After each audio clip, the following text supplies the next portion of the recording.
ఓం నమః శివాయ. ఓం నమో నారాయణాయ. ఓం కాళభైరవాయ నమో నమః. ఓం దిగంబరాయ విద్మహే గజవాహనాయ ధీమహి తన్నో కాళభైరవ ప్రచోదయాత్. హరి ఓం.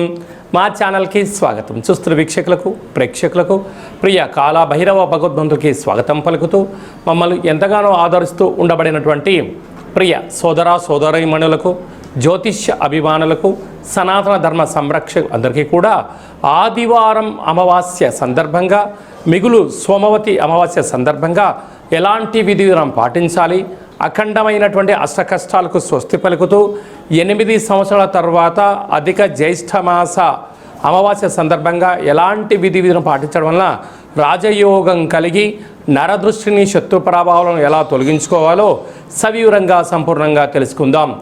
1వ తారీఖు 6వ నెల 2026 నుండి 15/6/2026 వరకు ద్వాదశ రాశుల్లో గ్రహ గమనాన్ని వీక్షింపచేద్దాం. విశేషంగా కుజభగవానుడు మేషరాశిలో స్వక్షేత్ర సంచార స్థితి, వృషభ రాశిలో రవి సంచార స్థితి, మిథున రాశిలో త్రిగ్రహ సంచార స్థితి, బుధ భగవానుడు స్వక్షేత్రకారకుడు, అక్కడే చివరి రోజు అయినటువంటి దేవగురు బృహస్పతి సంచార స్థితి, 2వ తారీఖు నుంచి కర్కాటక రాశిలోకి ఉచ్చ స్థితిలో సంచార స్థితి జరగబోతుంది. మరియు అక్కడే శుక్ర సంచార స్థితి, సింహరాశిలో కేతు సంచార స్థితి, కుంభరాశిలో రాహు సంచార స్థితి, మీనరాశిలో శని భగవానుని సంచార స్థితితో ద్వాదశ రాశుల్లో గ్రహ గమనాలు ఈ విధంగా ఉన్నాయి. ధనుసు రాశి వారికి ఒకవైపు అర్ధాష్టమని సంచార స్థితి ఉండగా, అష్టమంలో వచ్చే స్థితిలో దేవగురు బృహస్పతి సంచారం చేయడము విపరీతమైన అదృష్టం, ఆనందాన్ని కలిగించబోతుందని చెప్పి గమనించాలి. ధనుసు రాశిలో ఏ నక్షత్రాలు వస్తాయనగా మూలా నక్షత్రంలోని 4 పాదాలు, పూర్వాషాఢ నక్షత్రంలోని 4 పాదాలు, ఉత్తరాషాఢ నక్షత్రంలోని 1 పాదం కలిపితే ధనుసు రాశి. రాశాధిపతి దేవగురు బృహస్పతి. వీరికి తృతీయంలో రాహు, అర్ధాష్టమ శని, పంచమంలో కుజ సంచార స్థితి. 8 సంవత్సరాల తర్వాత కుజుడు అధిక జ్యేష్ఠమాస సందర్భంగా ఉన్నాడు కనుక వివాహం కాని వారికి వివాహ ప్రయత్నం చేస్తే శీఘ్రమేవ కళ్యాణం ప్రాప్తి, వివాహమైన దంపతులకు పుత్రాపుత్రిక సంతాన యోగము, తల్లిదండ్రుల నుంచి తాత ముత్తాతల నుంచి వచ్చేటువంటి ధనపరమైనటువంటి స్థిరచిరాస్తులు పొందబోతున్నారు. 6వ స్థానంలో రవి సంచార స్థితి ఉన్నప్పుడు ఆవేశానికి దూరంగా ఉండాలి, ఆలోచనగా ఉండాలి, ఆధ్యాత్మికంగా ఉండాలి, ఆరోగ్యాన్ని సక్రమంగా కాపాడుకోగలగాలి. వీలైతే మెడిటేషన్, ఆసనం కార్యక్రమాలు పాల్గొనడం వలన నరాల బలహీనత, శత్రువుల గురించి ఆలోచించడం తగ్గించాలని చెప్పి గుర్తుపెట్టుకోగలగాలి. 7వ స్థానంలో బుధుడు స్వక్షేత్రకారకుడు, శుక్రుడు ఉన్నాడు కనుక సంపూర్ణమైనటువంటి సువర్ణ ఆభరణాలు, నూతన వస్త్రాలు, షేర్లు, క్రయ విక్రయాలు, ఆనందకరమైన జీవితాన్ని కూడా పొందబోతున్నారు. అష్టమ గురు సంచార స్థితి 12 సంవత్సరాల తర్వాత దేవగురు బృహస్పతి అష్టమంలో కర్కాటక రాశిలో ఉచ్చస్థితిలో సంచరిస్తున్నాడు. వాస్తవంగా అష్టమ స్థితి అనుకూలంగా లేదు, కానీ ధనుసు రాశి వారికి ఇక్కడ విశేషంగా ఉచ్చస్థితిలో ఉండడము, రాశాధిపతి చంద్రుడు అవ్వడము, గురుచంద్రుల కలయికను గజకేసరి యోగంగా భావిస్తారు. కనుక ఈ క్షణం నుంచి మీకు వృత్తులలో, ఉద్యోగాలలో, వ్యాపారాల్లో ఎనలేనటువంటి కీర్తి ప్రతిష్టలు మీ సొంతమవుతూ ఆనందకరమైన, ఆరోగ్యకరమైన, ఆహ్లాదకరమైనటువంటి జీవితాన్ని ధనుసు రాశి వారు పొందబోతున్నారని చెప్పి గమనించాలి. అలాగా ఎన్నడూ లేనటువంటి విధంగా భాగ్యస్థానంలో కేతు సంచార స్థితి ఉన్నాడు కనుక ఎవరైతే ఓర్పుగా ఉండగలరో, ఎవరైతే మౌనంగా ఉండగలరో, ఎవరైతే సత్ప్రవర్తన కలిగి ఉండగలరో వారి యొక్క జీవితం సువర్ణమయమని చెప్పి గమనించాలి. కనుక ఈ ఆదివారం అమావాస్య సందర్భంగా, సోమవారం సోమవతి అమావాస్య సందర్భంగా గృహంలో నింబకుస్మ దీపాన్ని ఏర్పాటు చేసి తెల్ల జిల్లెడు వృక్షానికి సమర్పించిన, లేకుంటే స్త్రీమాతకు కానీ బ్రాహ్మణుడికి కానీ దానం చేసిన సకలమైనటువంటి అష్ట కష్టాలు తొలగి అష్టైశ్వర్య ప్రాప్తి కలుగుతుంది అని చెప్పి గమనించాలి. జూన్ నెలలో ప్రథమార్థంలో ముఖ్యమైన పండుగల గురించి క్లుప్తంగా సవివరంగా సంపూర్ణంగా తెలుసుకుందాం. 2వ తారీఖున దేవగురు బృహస్పతి కర్కాటక రాశిలోకి ఉచ్చ స్థితిలో సంచార స్థితి జరగబోతుంది. ఈ విధంగా మనకు యమునా నది పుష్కర స్నానం చేయడము ఆవశ్యకత.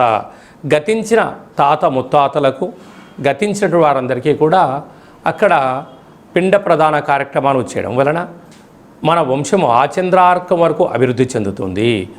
ఈ పుష్కర స్నానం చేయడము, పెద్దవారి యొక్క ఆశీస్సులు మనకు శ్రీరామ రక్ష అని చెప్పి గమనించాలి.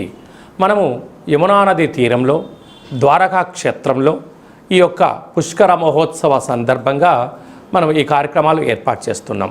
వెళ్ళలేనటువంటి వారు ఈ కింద నెంబర్ సంప్రదించి ఎవరి గోత్రనామంలో అయితే అక్కడ కార్యక్రమాలు చేయించాలో వాట్సాప్లో పంపించగలిగినట్లయితే అక్కడి నుంచి మీకు వీడియో కాల్ ద్వారా ప్రత్యక్ష పూజా కార్యక్రమం చేయించి మీకు ఆ యమునా నది పుష్కర జలాన్ని అందజేయడం జరుగుతుందని చెప్పి గమనించాలి.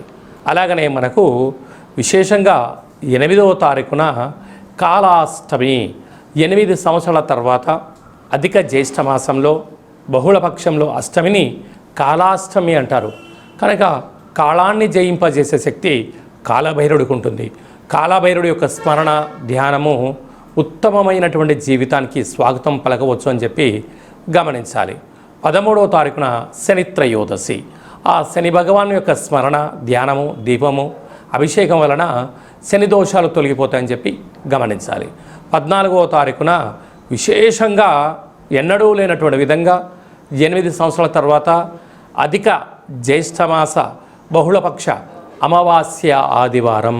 అలాగనే మిగులు 15వ తారీఖున సోమవతి అమావాస్య.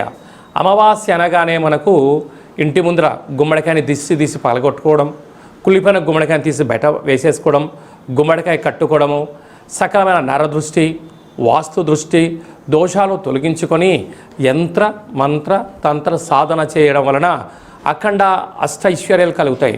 ఇది అధిక జ్యేష్ఠ మాసం విశేషంగా ఆదివారం అమావాస్య సందర్భంగా మనము ఏ చిన్న ఆవగింజంత పూజా కార్యక్రమాలు చేసినా గుమ్మడికాయంత ఫలితం కలుగుతుందని చెప్పి గమనించాలి.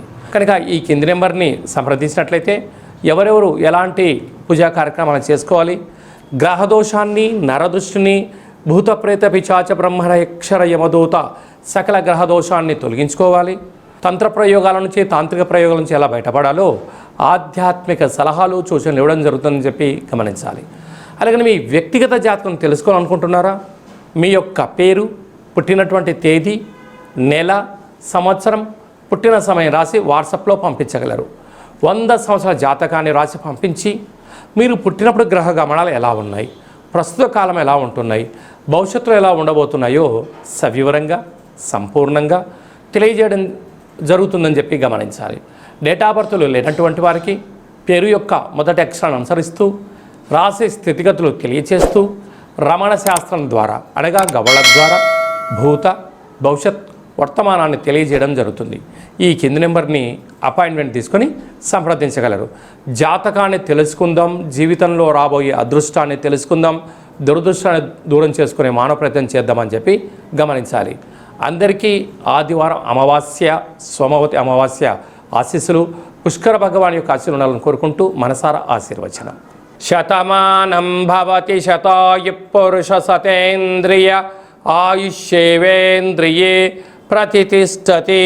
ధనం ధాన్యం బహుపుత్రలాభం శత సంవత్సరం దీర్ఘమాయు. సర్వే జనా సుఖినో భవంతు, లోకా సమస్తా సుఖినో భవంతు. సర్వం కాళభైరవ దేవతార్పణమస్తు. హరి ఓం.